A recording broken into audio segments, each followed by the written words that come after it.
Well, I'm about to call one of my favorite actors, Ellen Pompeo, and she wants to learn about rose arrangements. She's a Martha enthusiast, too. Oh, she is? No, she loves everything you do. Ellen. Hi, Martha. Hi. Oh, finally we meet, and it's sadly over Zoom. You know, I read all of your articles, and I feel like you and I have a similar philosophy or mindset.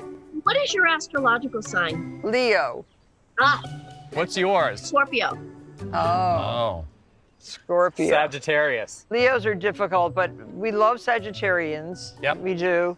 And we also get married to Aquarians. That's why you're not married, because you don't have an Aquarian. You need an Aquarian. I'll add that to the list of requirements. So we're talking about roses today. Do you grow a lot of roses? You know, it's funny, I don't. I'm actually excited about this because flowers is something that I don't know a lot about. We're going to teach you how to do a rose bowl the Martha Stewart way. But Martha's vase has a funny story behind it. This is called a leech bowl. And doctors in the olden days, like in the 1800s, would put leeches on people who had fevers, you know, and then they kept the leeches in bowls just like this. And they would put a leech right on you. They was sort of like acupuncture, but they would put leeches where you had veins and arteries. Did it hurt? I'm sure it wasn't pleasant. I would never think to do that. Ooh. So the best way to do an arrangement like this, or any arrangement really if you don't have a lot of flowers, is to make a grid with tape. So Martha used floral tape, but you could use Scotch tape. And basically all you do is you make a grid. I start in the middle and go across. And you leave enough space in between so that you can put the flowers in. And so basically what it does is it stabilizes the flowers and positions them properly.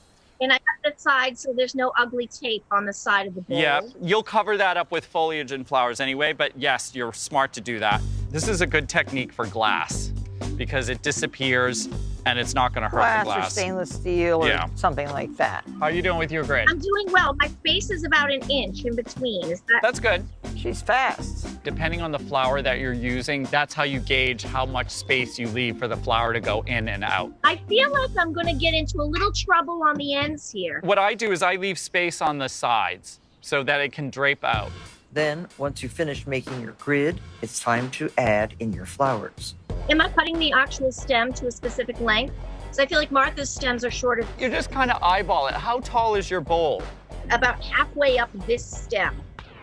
Hold your hand at the rim of the bowl and the height of your middle finger.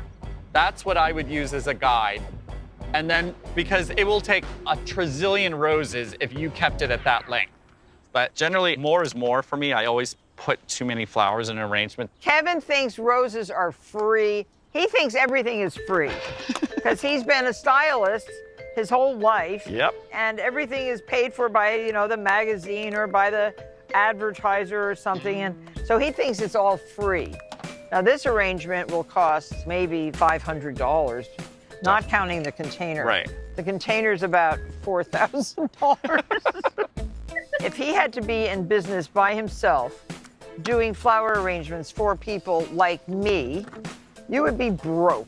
Well, I am in business, and I do flower arrangements for you. But you're not and broke. I am not broke. No, so, you're not broke. But you know what I'm talking about. No, I know what you mean. But if you had to pay rent and staffs overhead, and then you had, you know, roses that died because nobody orders your arrangements, you would be in big trouble because you're too slow.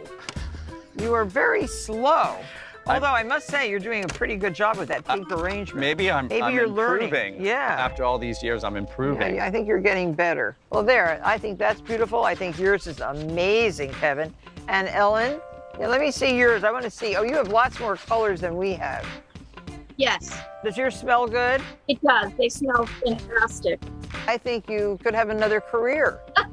I mean, give up that acting career of yours. Come work for us. She's one of the most famous actresses in all of America, and now I'm telling her to give it up. Give it up. Don't you dare give it up. You are an amazing, amazing actor, and you have brought admiration from so many people. I really think that if you ever want to stop, I think having a flower shop wouldn't be a bad idea, right? I need all the help I can get. We can work together. Bedford, here I come. Okay. Anytime you're in the hood, let us know. We'd welcome you here. Thank you so much. I love you so much. Thank you so much, Ellen. Bye. Bye. Martha, thank you so much for this beautiful morning we spent together making these arrangements. It was so fun spending time with you and making something beautiful. And I love you very much.